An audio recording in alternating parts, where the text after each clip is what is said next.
We are good to start, Ella. Thank you, Parleen. A very good afternoon to all of you. I am Ehla, welcoming you all on behalf of Solar Quarter and the First View Group to the launch of the Solar Week Malaysia 2025. This exclusive launch webinar for Solar Week Malaysia 2025 sets the stage for a deeper industry dialogue, bringing together policymakers, thought leaders, technology innovators, and investors to examine the key drivers shaping Malaysia's solar future. So just a little bit about the Solar Week Malaysia. We are delighted to share that we Solar Quarter are hosting the third edition of the Solar Week Malaysia 2025 on August 14th at the Berjaya Times Square Hotel, Kuala Lumpur, Malaysia. The Solar Week returns for its third edition, reinforcing its status as the premier platform for advancing Malaysia's solar and clean energy ambitions. As the nation works towards achieving a 70% renewable energy target by 2050, this event will unite key industry leaders, policymakers, innovators, and investors to discuss the latest advancements in solar technology, financing strategies, and policy frameworks shaping Malaysia's solar landscape. To give you a glimpse of what's in store, let's take a look at the official teaser of the Solar Week Malaysia 2025. May I now request my team to kindly play the video?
Thank you, team. That was an exciting preview of what's to come. So, what to expect in this session? So, in the lead up to the third edition of the Solar Week Malaysia 2025, today's session offers strategic insights on how policy, finance, and technology are coming together to drive Malaysia's solar and storage future. With discussions on regulatory support, innovative financing, and emerging technologies shaping the sector. Just a quick announcement, attendees are encouraged to post their questions in the Q&A box. Our speakers will address them at the end of the panel discussion. So without further ado, let me introduce our esteemed panel of speakers. Joining us today are Mr. Janarthan Krishna, Head of Engineering from Sky Renewables, Mr. Kalaivanan Munisamy, Head of Planning Department from Saipak Resources, Berhad, and Mr. Bernard Simon, Head of Solar Development from Bewari, Malaysia. Leading this discussion is our moderator, Mr. Ikram Rafi, Director, Malaysia Climate Change and Sustainability Services from Ernst & Young Consulting. Over to you, Mr. Ikram. Thank you, Ella. Good afternoon, everyone. My name is Ikram, and I am from EY Malaysia. And I'll be a moderator for what I'm sure will be a very insightful discussion. Today's panel session is entitled Powering Progress, Policy, Finance, and Technology Synergies for Malaysia's Solar and Storage Future. We have an excellent group of experts with us who will share their thoughts on how Malaysia can accelerate its solar and storage journey by bringing together the right policies, the investments, and also the technologies. Their perspectives as practitioners will be invaluable to the topic of discussions we're about to have. The introductions have already been had, so thank you very much, everyone, for joining us today. Shall we get started, fellow panelists? Yep. Yeah? All right, let me start things off. Malaysia has made great progress in solar energy adoption over the past decade or so, attributable, of course, to the strong government support, most recently via the NETR, and of course, investments made by both the public and private sectors. But having said that, there's still a lot of untapped potential. I think everyone here will agree there's still room for growth as we strive towards achieving our 70% renewable energy target by 2050. Today, we'll explore how the industry can move forward by aligning policy, finance, and technology to potentially make solar and storage a bigger part of our energy mix. Let's jump into it. Jonathan, let's begin with you. Malaysia has introduced notable policies such as net energy metering, NEM, LSS programs, and the CGPP, the Corporate Green Power Program.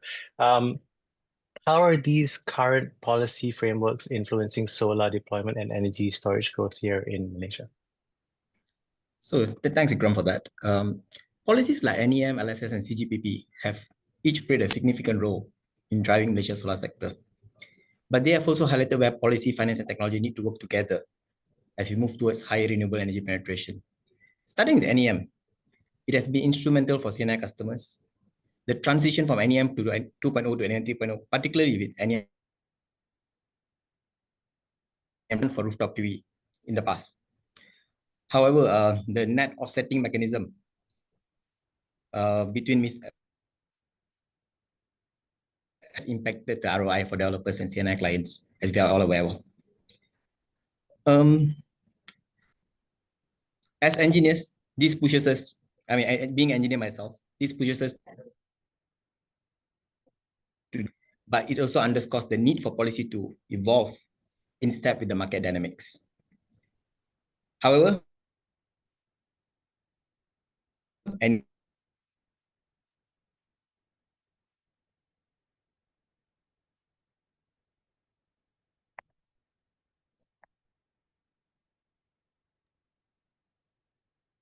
Sorry, Jonathan. I'm so sorry, I was disconnected. Let me just. Okay. Yeah. So let me just continue. However, NEM has been hugely beneficial, and I really hope NEM will continue. Then we have LSS, which enables utility-scale solar to flourish. LSS4 auction has brought competitive pricing. Sometimes even it raises concerns about project bankability as a whole. While this has expanded capacity, the absence of framework for solar integration at the utility scale means these plants are still fully dependent on grid for flexibility. And to address it, we have CGPP now, and next press as well, which is a game changer in some ways. By allowing third-party access and opening a path for corporate PPAs, CGPP starts to address a key bottleneck, grid accessibility for private buyers. But the success of CGPP as a whole depends on grid readiness and clear long-term frameworks beyond pilot phases of CGPP, which was the first phase of CGPP. In short, these policies have laid groundwork, but as developers and engineers, including myself, we are looking for the next step, a clear roadmap that integrates storage, enables grid flexibility, and provides investors with certainty to scale Malaysia's solar sector sustainably. Yeah. Thank you, Jonathan. That was a good overview. Let's just build on that. I'd like to ask our other panelists for their thoughts on this. Beyond the policies already in place, what additional measures or strategies do you think are most important right now to really boost investment in Malaysia's solar and storage sector? Let's hear from Kalevanan first, then Bernard, and then Jonathan. To boost solar and storage investment in Malaysia, Sukuk has proven to be a game changer. In our case, Saipak Resources successfully raised Sukuk for LSS2, and then later we secure direct project financing from a Maybank for LSS3. So why Sukuk for solar? Assets backed. Sukuk structure fit perfectly with the solar project where revenue is underpinned by the long-term PPAs, like for future LSS, CGPP, or even floating solar investment.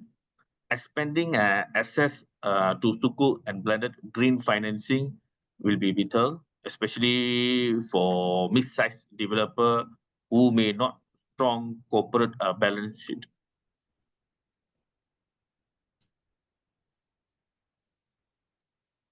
Okay, thank you. Bernard? For me, the investments that may be needed, like you look at now, the only one. So before CRESS, right, everything was sold to TNB. So you have a one single buyer risk management thing, and I think the likes of the Federal Bank, Bank Negara, and all that, we're working together to kind of increase that single risk, and that is something that will actually help at the end of the day, because now we have CRESS, and CRESS is it's a tripartite kind of thing to the corporate directly, right? And being open, we're going towards the liberalized market now. Things are getting more transparent, which is fairly good. So yeah, I think that is the way that the country is moving towards the liberalization and the new programs like CRESS and all that. All right, thank you, Bernard. Jonathan, back to you. Yep, in my point of view, we need long-term policy and policy certainty. For example, a clear third-party billing or system excise charge, as it defined in the CRESS scheme. Clear clarity is required how it's going to move to in future. And also a more formalized way of energy storage participation in the grid, whether through ancillary services or capacity markets. That would unlock market capital. Okay, thank you. Those were good responses. Thank you very much. Let's move on to the next question, going back to you, Kalaivanan. Considering Saipak's 26-year-long history in the country, the organization has seen the evolution of the solar industry here in Malaysia, with different programs, policies, etc., being introduced by the government, CRESS being one of them. So let's just turn to something a bit more recent, the NETR. In what ways do you see the NETR specifically driving solar deployment and more broadly supporting the country's net zero goals? For NETR, National Energy Transition Roadmap, it's actually Malaysia master plan to shift the country from fossil fuel to the dependence for a cleaner and more sustainably energy mix. How this NETR driving solar deployment and to net zero goals, I say will be one is first a clear national direction, which is NETR set as target of when you do the introduction, you say the 70% of renewable energy RE in the power mix by 2050. With the solar energy expected to deliver more than half of this capacity. And this support Malaysia commitment to be net zero by 2050, which is announced by the government in 2021. The second, I would say the large-scale flagship project, such as like NETR has identified 10, it's around 10 initial flagship project, which is one of its hydro floating solar hybrid at Kenyir, which is currently Saipak were directly involved as well on this Kenyir project. And second is on this NETR, I will say the mobilizing investment On this, the government, I think, estimate about a trillion total investment needed by the 2050 energy transition. So NETR help to de-risk this project by improving policy clarify, encouraging a green sukuk, and also public-private partnership, like how we funded in LSS2 and LSS3.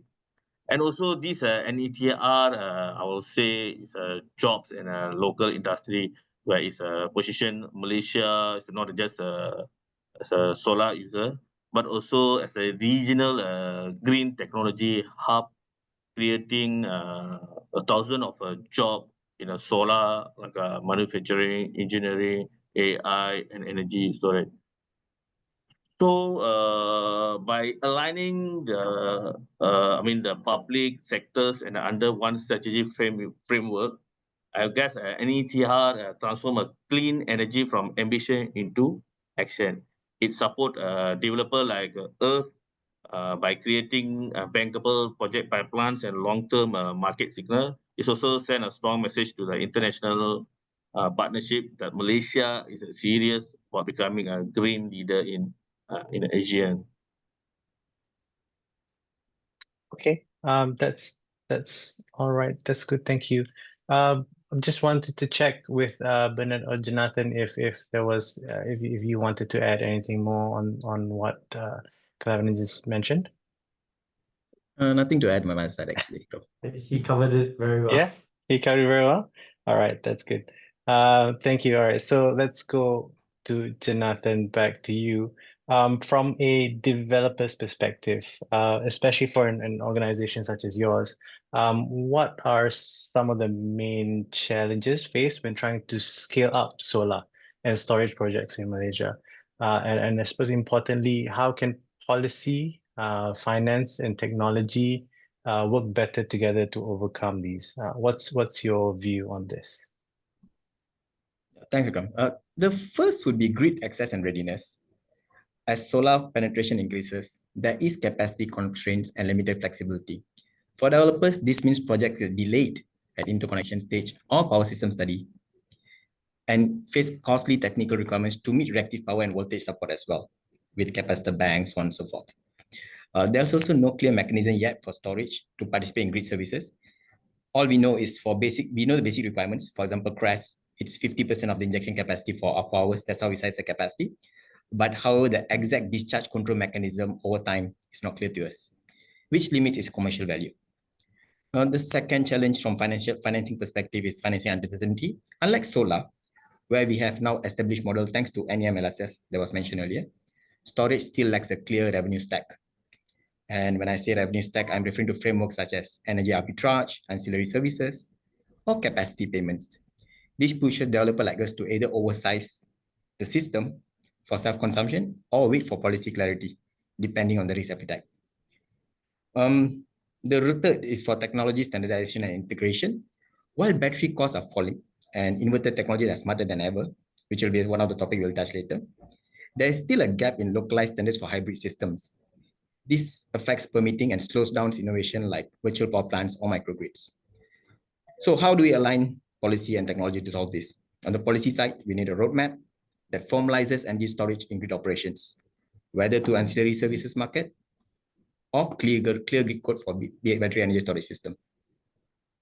And on the technology side, we need better coordination between OEMs and regulators to set clear interoperability standards for inverters, energy management system, and batteries. So hybrid system can be deployed at a scale without custom engineering every single time. So that'll be easier. So yeah. Just building on what you were mentioning earlier, how, in terms of timeline, how long do you foresee that to take for us to achieve to a point we need to be there at? We are already going towards that. It's just that at the current moment with CGPP and CRESS, there's still some, people are still confused to a certain extent with regard to some of the guidelines. For example, for CRESS, the discharge, we know the timeline of discharge, but exact control mechanism over time is not known. So I think these few pilot projects like CGPP, CRESS, we are going in the right direction. And hopefully within the next 1 year, we'll have a more clarity and more standardization and requirements will be there in place for the market to have a clear visibility of where we are moving towards. Fantastic. Thank you. Thank you. Kalabanan, let's discuss our grid infrastructure here in Malaysia. As Malaysia integrates more variable renewable energy, especially from solar, is our current grid prepared for those higher levels? If not, what are the most critical transmission upgrades or smart grid investments we should be focusing on to support this transition? Actually, Malaysia's grid is stable, but not yet fully ready for a high level of VREs penetration, especially area like the East Coast and rural zone where many solar projects are located currently in Malaysia. Some of like our past project like Merchang in Terengganu, we face some of export constraint even after the COD and even after the COD. And as your question you asked, what are the transmission upgrade are critical? Then I will say the first one is the stronger transmission backbone, where like a new kilowatt north-south line are being planned to allow more RE power flow from solar rich zone to load center like a KL and Penang. And also we need a flexible and a smart grid system. Okay, this is a grid digitalization using like AI, SCADA or DERMS, which is a distributed energy resources management, is also partly ongoing. And also the TNB currently, I think, a target about 8 million smart meters by 2027 and real-time grid visibility to manage VRE fluctuation. And then I will say what are the happening currently to upgrade all these grid is under TNB, we have RP4, regulatory period 4 plan, which is about 40 to 43 billion has been allocated from 2025 to 2027 to upgrade the infrastructure specifically to support our RE project. And also like a hydro solar project like our Kenyir floating solar are part of this pilot initiative to combine dispatch and variable for this energy. So to wrap up this, I will say like Malaysia grid is one of the right path. And with the current upgrade in progress, we are building the foundation for a smart, flexible network that can support LSS and storage. As a developer, we are ready, and now the grid is catching up.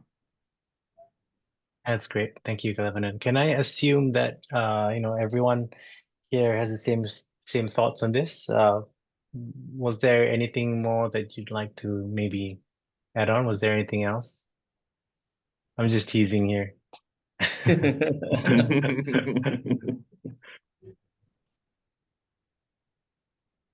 No?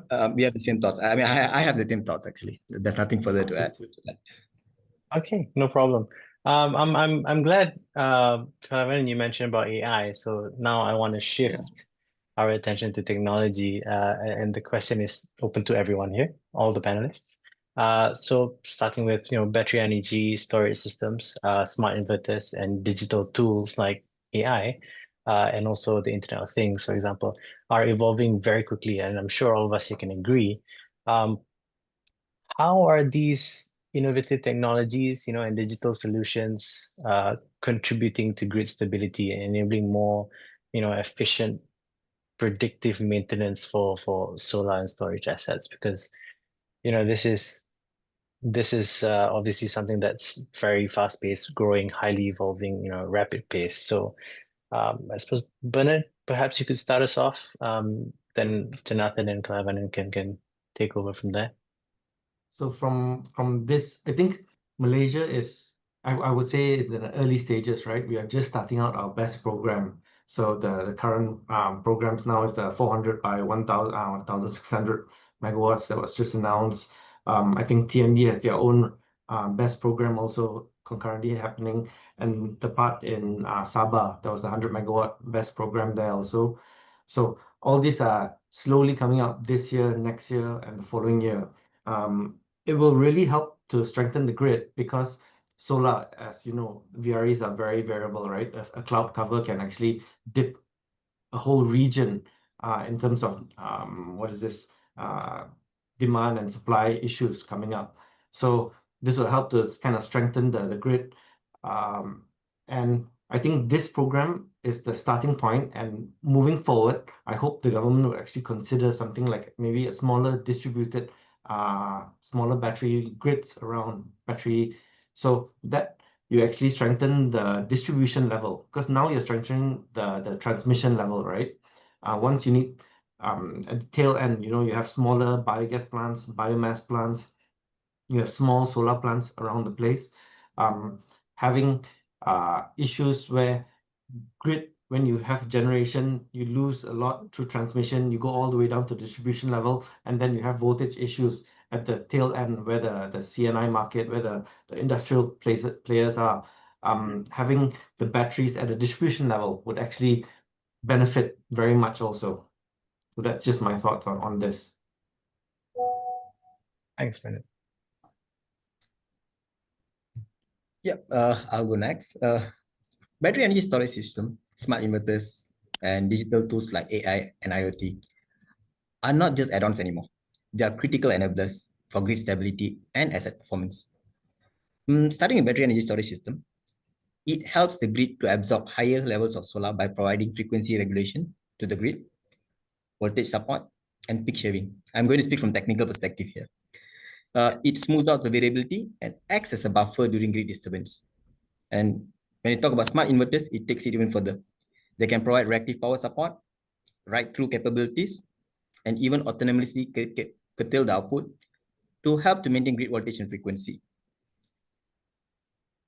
On a predictive maintenance side, which we are implementing at Sky as well, AI and IoT are transforming how we operate our solar assets. Sensors combined with the machine learning models allow us to detect anomalies like string underperformance, inverter faults, or even thermal hotspots before they cause downtime. So basically, it helps in terms of condition-based maintenance, whereby we notice things even before it reaches the extreme point. So that's how these tools help us actually. Yeah, I think I can add on what Mr. Jonathan say. I agree also. Like best is the storage, access solar energy during the day, and also it's really when it needed, helping balance supply and demand, especially during the peak hours or cloudy or rainy. And for add on these smart inverters, this again just add some technical perspective also on the smart inverters control voltage and frequency, helping the solar system like talk to the grid and maintain the stability even during the sudden load or change or fault. And add on AI. I think as we see, we are still unmatured in Malaysia's BES and everything. I think the AI allow more predictive maintenance. I think using the real time data like smart sensors to detect the issues early, like a panel fault, inverter overheating. So we all this we can avoid unplanned shutdown. So I think as a developer like a SAIPA, we are now actively exploring a BS solution for upcoming our project, especially to meet the future grid requirement and to provide a firm dispatchable of the solar power. Okay, thank you.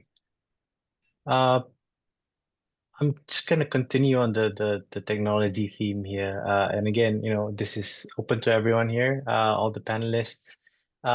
Virtual power plants, the VPPs, and also the EMS, the energy management systems, and hybrid inverters are becoming, as you quite rightly pointed out, it's getting quite sophisticated, right?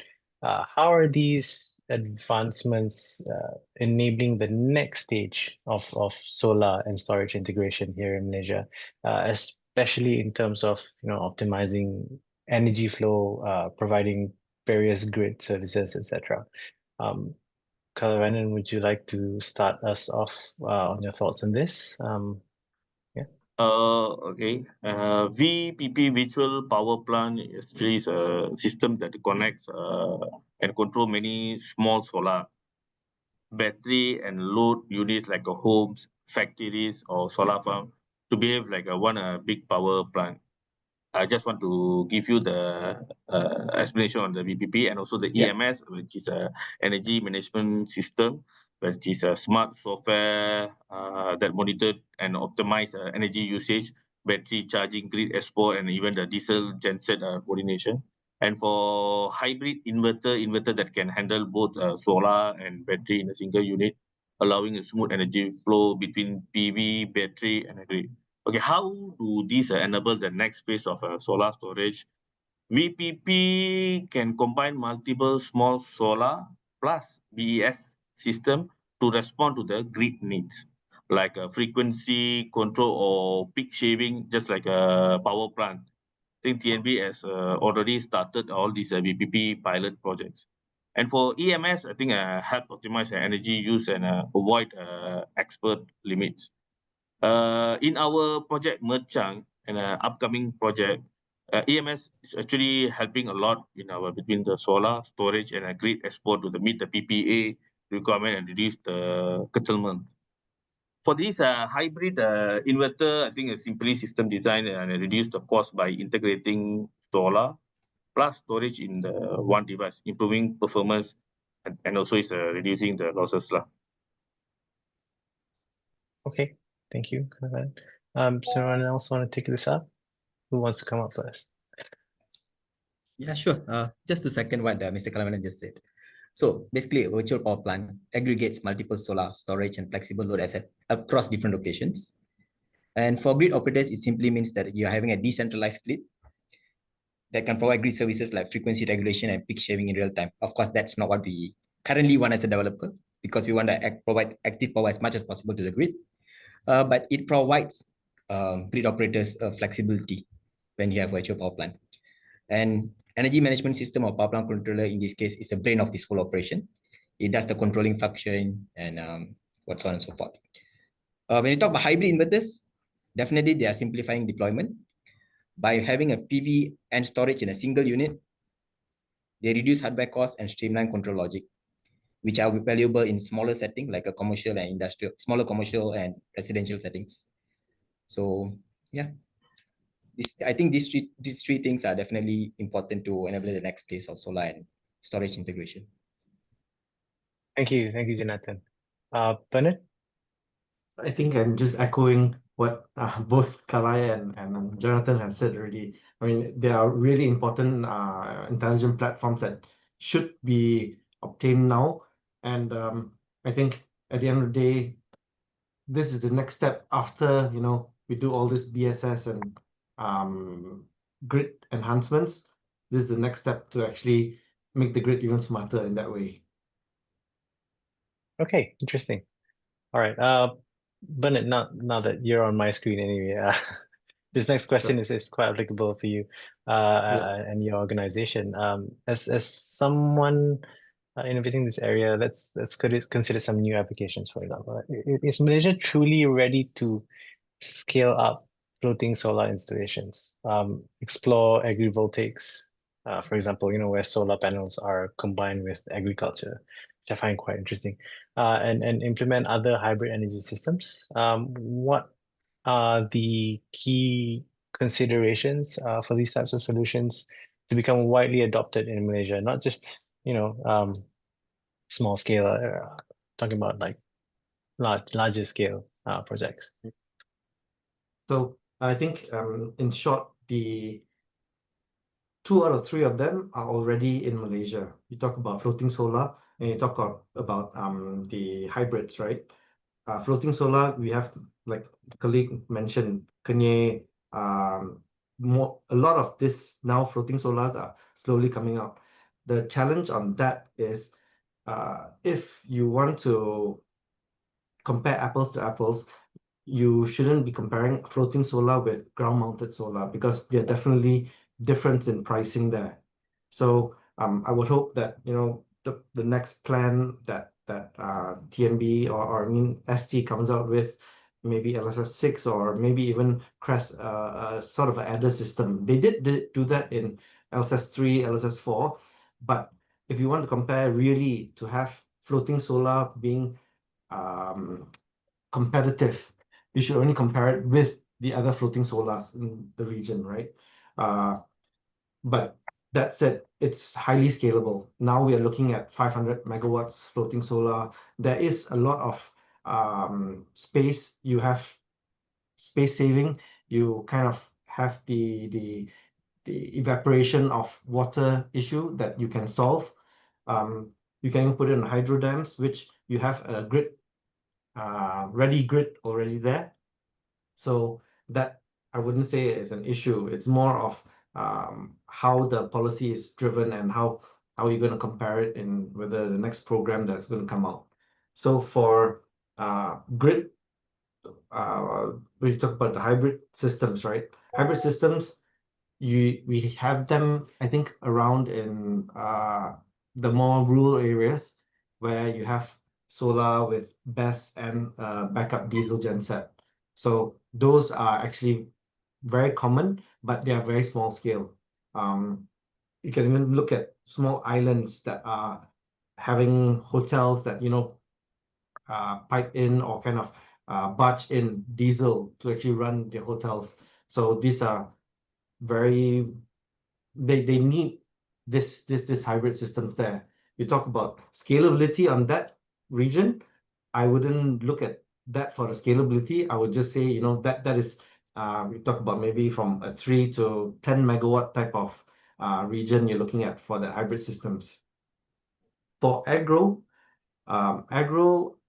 solar, agro PV, BayWa actually has done a few of this in Germany, and we are so not many people know that BayWa actually started off as a agriculture company and then branched out into a renewable energy company. So having a lot of land, we went into this agro company, renewable, and there is already proven ways to monetize the land underneath, whether through crops or through active farming. But for Malaysia and our kind of climate, the type of farming crops that you can plant may not yield as much revenue. So that could be one of the challenge, right? Because we are constantly hot throughout the year. And I don't know if you've been to a solar plant, right? It's really hot during the daytime. It goes up to maybe 40, 50 degrees. And I don't know, you have issues with water also, irrigation. I don't think animals will want to be grazing around unless you have shading, proper shading. So you have to turn the question the other way around. Can you put solar on a agro farm, which is already suited for farming that way? Then the question is yes. So and Malaysia has actually done that in the first inception of the SEDA program, the FIT program. There was an adder there for agro to be part of the solar industry. That kind of just went off after a while. So yeah, that's my thoughts on this. Highly scalable. Highly scalable. Okay. That's good to know. But on the you're right to mention on the agro PVs, especially for our crops, because this is not the same as Germany. But yeah, you're right on the I suppose animal farming, where you would have covers for them. Just want to continue that discussion for a bit more, if you don't mind. You mentioned that there were already programs for it in the past, and that just got sort of fizzled out, right? Do you see that this is something that will then pick up again? And should it pick up again in the future? And what kind of potential would that kind of yield for the country? Yeah, I mean, like similar to floating solar, Yeah. programs that come out now, it could be, we could have like some sort of an adder that when you evaluate a solar, a proposal for a development for solar farm, if you have this type of areas that have, agro, maybe you have a better chance of, having a higher tariff, but also winning in that bid in that way. So, incentives can be given in that way. Okay. All right. Thanks, Bennett. Great insight into that. All right, we're getting close to the end of our discussion, and I just want to look ahead to 2030 now, and I really want everyone here to just take the time because it'll be interesting to hear from you what you have to say. So the final question is for everyone here. Considering Malaysia's energy transition goals, how can stronger collaboration among OEMs, engineering, procurement, and construction firms, regulators, and also financial institutions collectively help position the country, Malaysia, as a regional leader in solar and storage within, not just the country, but ASEAN, the broader, and for the ASEAN's broader energy transition. Bernard, let's hear your thoughts on this. And then we'll move to Kalavan and Jonathan.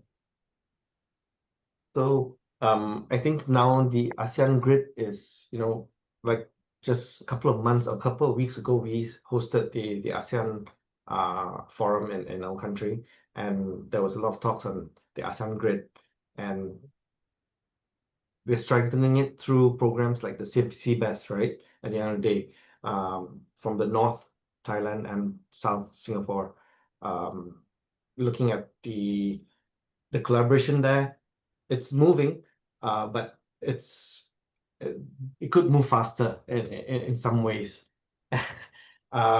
For the OEM side, I see. I think for me, the regulators and the financiers are playing their part now. It's more of, for this country, we are actually just focusing on the CREST program. So the CREST program is actually making everyone come into Malaysia, and we're not, because before this we had the CBES, and somehow it kind of got sidetracked into CREST now. So it's good for our country. Yeah, that's my thoughts. Thanks, Bernard. Okay, I think looking ahead to 2030, as a developer, we at the SciPark are already preparing for the next phase. After we delivering over 500 megawatt peak for LSS2, LSS3 project, including floating, ground mounted, and hybrid. Okay, now we are scaling up for the LSS5 plus in the pipeline, 275 megawatt peak. And also Kenyir hybrid floating solar is about 860 megawatt peak. I think this bring us to close like 1.5 gigawatt in the next 5 years. I mean, 3 times bigger than our previous capacity. Okay, to make this transition successful, we need OEM and EPC to localize technology, improve design for complex trains, and second on the regulator to streamline the approval, set clear grid and BS framework, and support hybrid tender structures, and also financer to expand green sukuk blended finance and credit enhanced project funding to lower the cost of capital. Actually, developers like us, we are ready with LSS5 Plus and Kenyir in a motion. SciPark is stepping into the large scale. So integrated solar and storage, but we only can go further if the ecosystem work together. I mean, with the OEM, EPCs, regulator, and bank all aligned.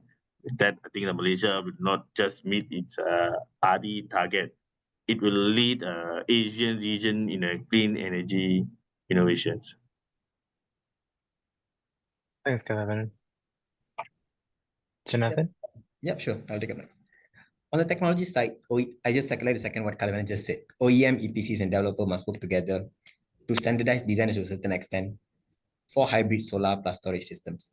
This would reduce engineering time and, most importantly, costs and accelerate deployment, especially for smaller rooftop and CNI project where speed is key. But let's not forget, there always must be a room for innovation. Everyone must have a different set of designs, optimizations. That's where things improve over time. Secondly, on there's a need for closer engagement between regulators and industry players in order to co-develop grid codes, storage frameworks, and virtual power plant pilots, which will give the market confidence, setting the fundamentals, and which gives more developer more incentives to actually invest and innovate. All right. Thank you, Jonathan.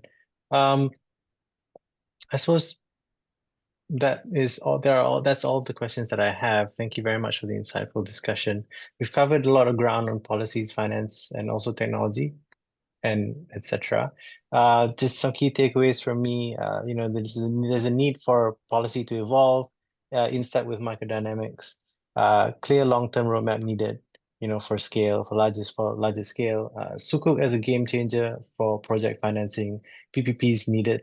It needs to be explored more.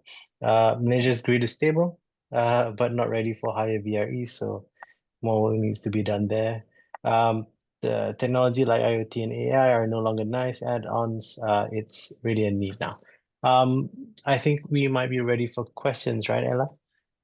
Yes, we're ready for questions. But before that, I would like to thank our esteemed panelists for the engaging and insightful discussion. And of course, a special thanks to you, Mr. Ikram, for skillfully leading the conversation. We truly appreciate the valuable perspective shared during this session. So we also have a keynote address by the Honorable Dr. Dr. Haslan. He will be joining us in just a couple of minutes. In the meantime, we can screen the questions that have been posted by our live audience. So one of the first questions that we have received here today are, what are the panelists' views on the impact of the recent electricity tariff restructuring on the CRESS program? Does it make it more viable or less favorable? Who would like to go first?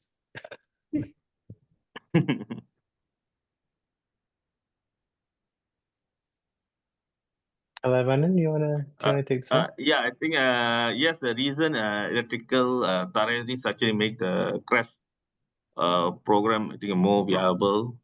With a higher tariff for large consumer, CRESS become a more attractive option to manage the long-term energy costs and reduce the reliance on grid electricity.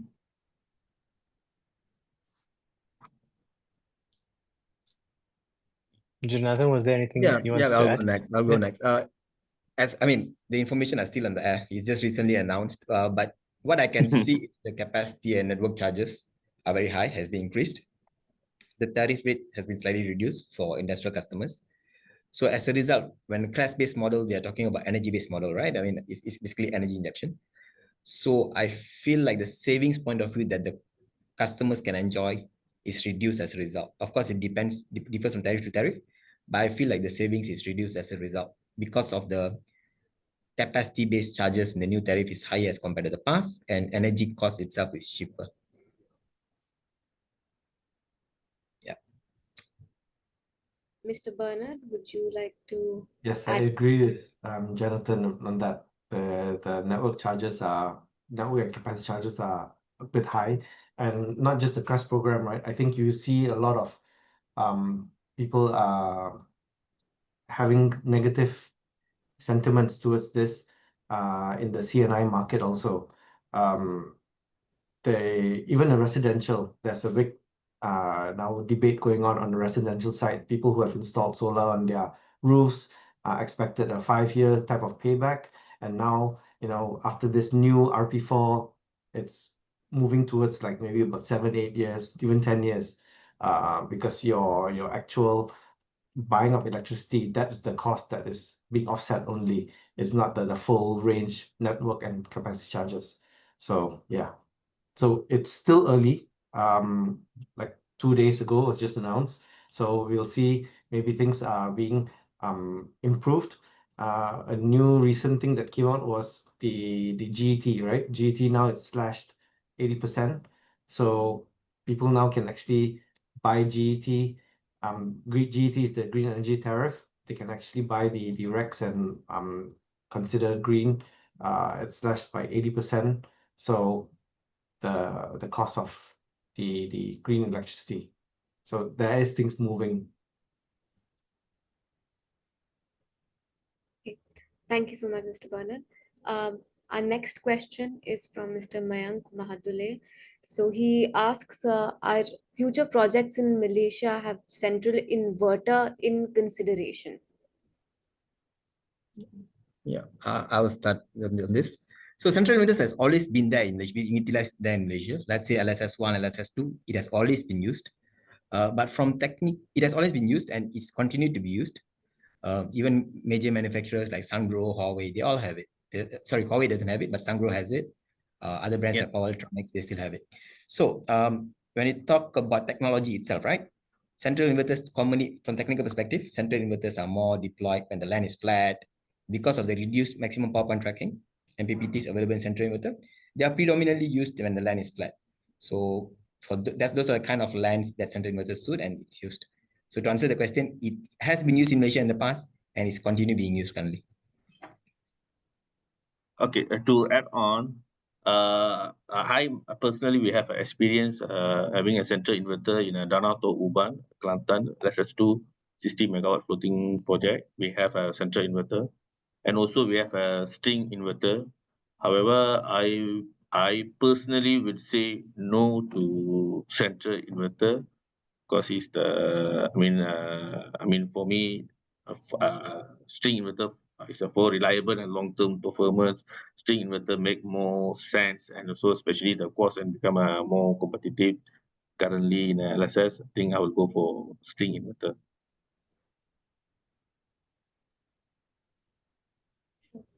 Mr. Bernard, would you like to add?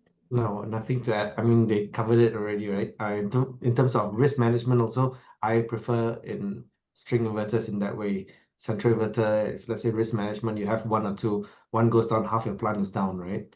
So Yeah. and to have that kind of back ordered 2 weeks, 3 weeks, maybe 5 days, that's revenue that's lost, generation that is lost, and we are all on energy payments. We're not on capacity payments. So yeah, for me, sensor inverters there are, and people continue to use it, but for very, very focused and dedicated solutions only. Thank you for that. Our next question is, what is the size of floating PV that will be installed or planned for the next 2 to 3 years? I think I can start with Kenyir, roughly about 2.5 gigawatt. Actually, we Saipak going to start with 500 megawatt as a developer, and also under LSS 5 plus. This is asking for the floating, is it? Yes, floating PV. Floating LSS 5 plus. I'm not sure. I think they open about 100 to 200 for floating for LSS 5 plus. Then next it will be the crash and NAM. I'm not sure. I think for me, I know that for the Kenya, yes, 2.5 gigawatt, and for this LSS 5 plus for the next coming 2 to 3 years, yes, we have this about 1.5. I mean, I can say about 3 gigawatt. I'm coming for floating solar project. Thank you, sir. Would anyone else like to add to that? All right. Moving on to the next question. If GET is reduced 80%, energy usage rate is reduced and network capacity rates are increased, then does that mean that CRES becomes even less attractive? What are the panelists' views?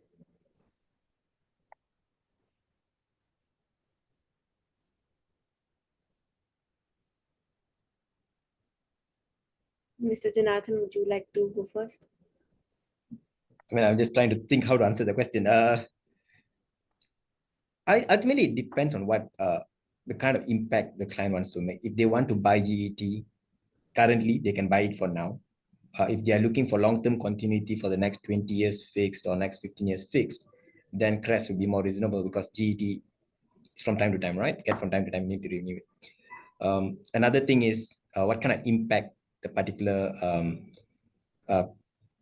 off-taker want to do, whether they want to become the enabler of PV plant deployment in the country, or they're just looking to get from the market. So these two are the key questions that need to be answered in order to know whether the CREST is really attractive or not. So ultimately, it depends on the off-taker, on what they look from this particular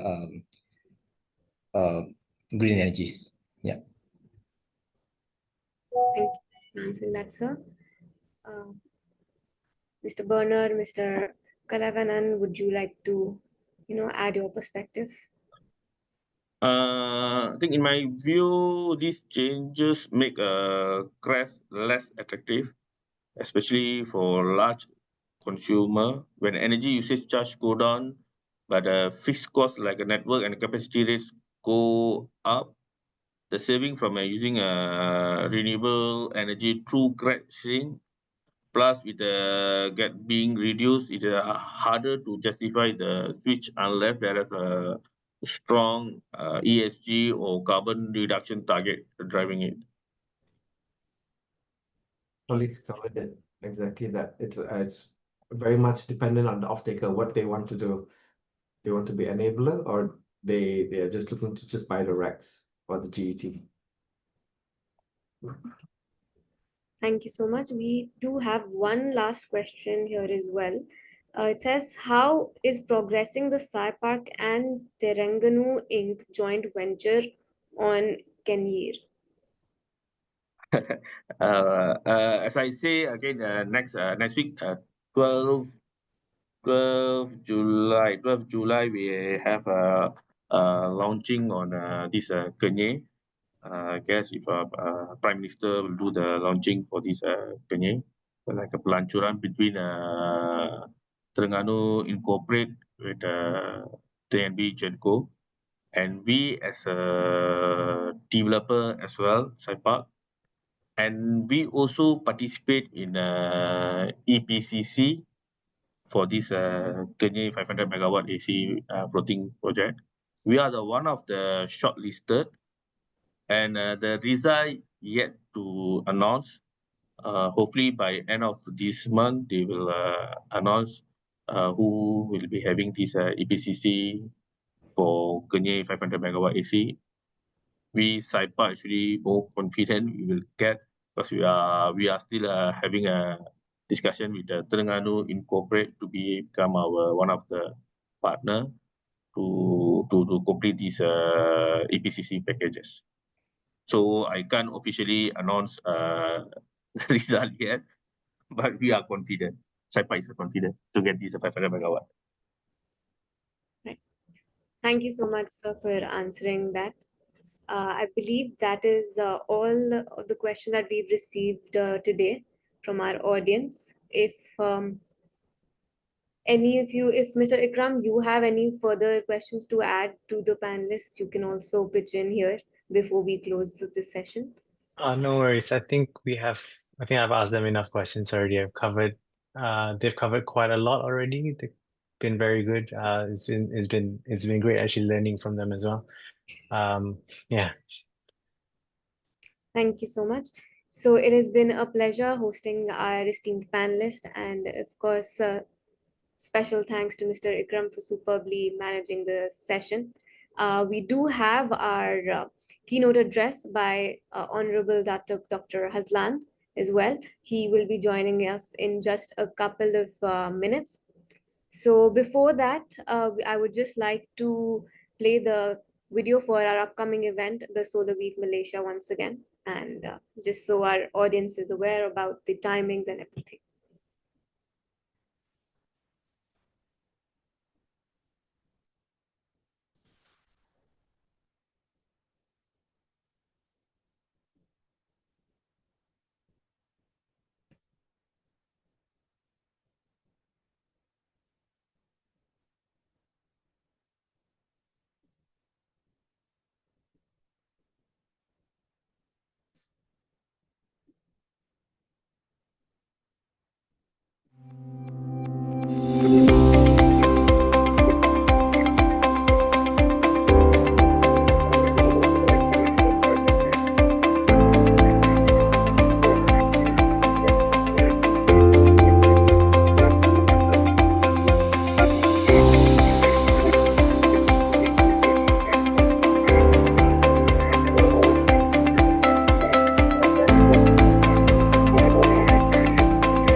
Thank you, team, for playing that video once again.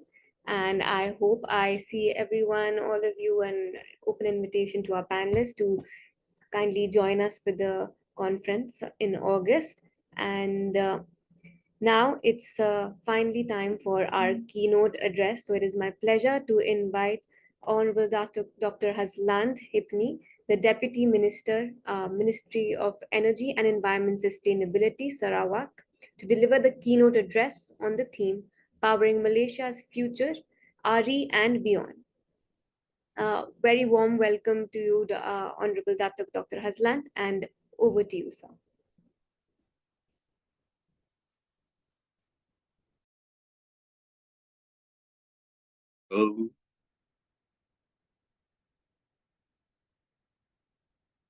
Very good afternoon. Assalamualaikum. Salam sejahtera. And salam Sarawak Maju. Because we are from Sarawak. That's why the exciting is that way. Let's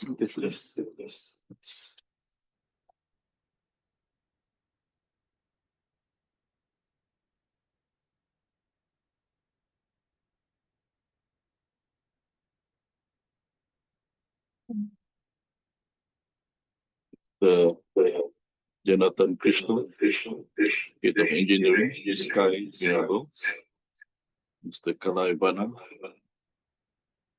Head of Planning Department, Saipak Resources, Mr. Bernard Simon, Head of Solar Development, Bayway, Malaysia, and our moderator, Mr. Ikram. Probably this is the correct name. Please given to me. I don't know. Warm welcome to this webinar for Solar Week Malaysia 2025, an event that could not be more timely or important for our nation's energy future. Let me begin by extending my sincere appreciation to the Solar Quarter for bringing together such a dynamic and visionary community of professionals, developers, financiers, policymakers, and innovators. Malaysia stands at a pivotal moment. Our journey towards a sustainable carbon future is not just a national priority, it is a global imperative. As the world grapples with climate change and energy security, Malaysia is charting a bold course to achieve 70% renewable energy by 2050, with solar energy leading the way. Malaysia's renewable energy roadmap, policies, targets, and progress. The Malaysian government, with the Ministry of Energy and Environmental Sustainability at the forefront, has set clear, ambitious targets. 31% renewable energy capacity by 2025, and a leap to 70% by 2050. This target, underpinned by robust policy frameworks, including the National Energy Transition Roadmap, the new Industrial Master Plan, and targeted incentives for solar adoption. In Sarawak, the ministry is playing a pivotal role in steering Malaysia's energy transition. We are ensuring that our policies are forward-looking, inclusive, and aligned with the highest standards of environmental stewardship. Through our leadership, Sarawak and other states are empowered to expand renewable energy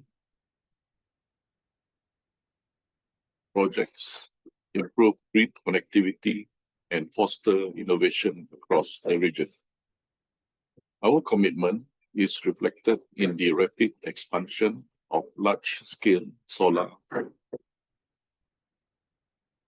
LSS projects, the introduction of reverse auction mechanisms to drive down costs, and the recent revisions to our solar self-consumption programs. These initiatives make it easier and more attractive for businesses to invest in solar solutions, and they demonstrate our dedication to a sustainable energy future. Malaysia's solar sector is experiencing unprecedented growth, driven by falling technology costs, rising efficiency, and strong policy support. The cost of solar PV electricity has dropped by over 80% in the past decade, making it one of the most affordable and competitive energy resources available. But with opportunity comes responsibility. As investors and industry leaders, we must remain vigilant to risks, regulatory and technological market related. The ministry is committed to providing a stable, transparent environment for investment with clear rules, streamlined approvals, and a level playing field for all stakeholders. Innovation is at the heart of our solar revolution.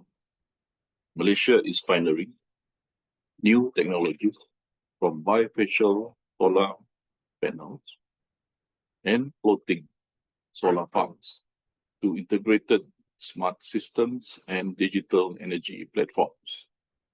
TNB's hybrid hydro-floating solar project is a shining example of how we are combining technologies to maximize efficiency, reliability, and sustainability. These innovations not only boost our energy output, but also create new opportunities for local industries, jobs, and knowledge transfer. The solar landscape in Malaysia is evolving rapidly. While utility-scale solar farms continue to expand, we are also seeing a surge in distributed solar on rooftops, in commercial and industrial parks, and in rural communities. This diversification is essential for building a resilient, inclusive energy system that benefits all Malaysians. No single entity can achieve our energy transition alone. Success requires strong partnerships between government, industry, academia, and civil society. We are proud of the progress made through public-private collaborations, which have accelerated project implementation, attracted investments, and fostered innovation. As leaders, we have a duty to ensure that our energy transition is inclusive and sustainable. This means investing in skills development, supporting local businesses, and ensuring that the benefits of clean energy reach every corner of our society. It also means upholding the highest standards of environmental stewardship and social responsibility. Today's webinar is more than just a curtain raiser for Solar Week Malaysia 2025. It is a call to action. Let us use this opportunity to share insights, challenge assumptions, and shape forward-looking strategies that will accelerate Malaysia's solar momentum. As we look ahead to the main summit in August, I invite all stakeholders, developers, investors, technology providers, and policy leaders to join hands in realizing our national energy goals. Solar Week Malaysia 2025 is a platform for action, collaboration, and inspiration. Together, we have the vision, the technology, and the determination to transform Malaysia's energy landscape. Let us seize this moment. Let us work together to ignite Malaysia's solar momentum, drive innovation, and build a brighter, cleaner future for generations to come. Thank you once again for this invitation. I commend Solar Quarter and First View Group for organizing this important initiative and for fostering collaboration within the clean energy community. I look forward to the meaningful conversations that will unfold today and in the weeks ahead. Thank you very much, and I wish you all the best. Thank you. Thank you so much, Honorable Datuk Dr. Hazlan, for your inspiring words and for setting a strong foundation for the solar and storage for the Solar Week Malaysia 2025.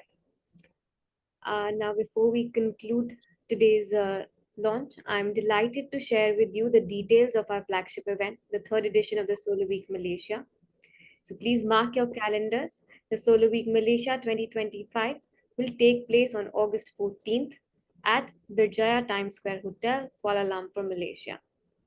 This premier gathering will bring together policymakers, developers, EPCs, technology providers, investors, and key stakeholders to explore the future of solar and renewable energy in Malaysia. Through high-impact panels, networking sessions, and knowledge-sharing opportunities. We look forward to your enthusiastic participation and presence at the main event. For exciting updates about the event, do follow us on our official LinkedIn Solar Quarter South Asia page. And with that, we officially conclude today's webinar.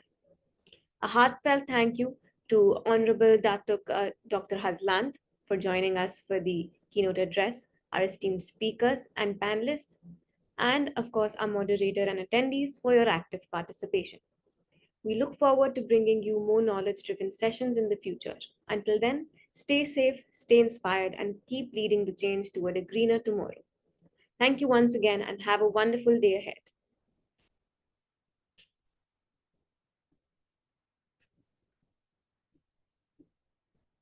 Thank you, sir.